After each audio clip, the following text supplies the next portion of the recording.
I am the Tofu Golem. Please enjoy the video. First, identify the type of brake controller.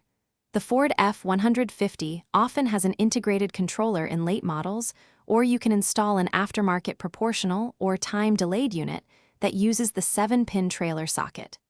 Choose a controller rated for your trailer's gross trailer weight and brake type. Park on level ground, connect the trailer coupler and 7-way plug, hook safety chains, and confirm the controller has battery power and is securely mounted near the driver for easy access during towing.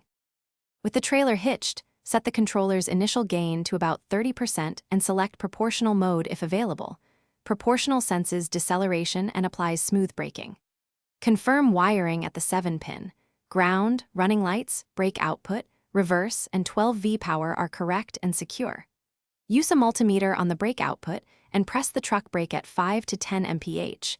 You should see voltage rise smoothly toward full when braking firmly. Tighten connections and route wires away from heat or moving parts. Perform road tests on a quiet road.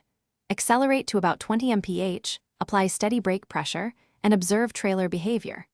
If the trailer pushes the truck, increase controller gain in 10% increments. If the trailer locks or jackknifes, reduce gain by 10% until balanced braking is smooth. Test the manual override to ensure it brings trailer brakes without the tow vehicle stopping.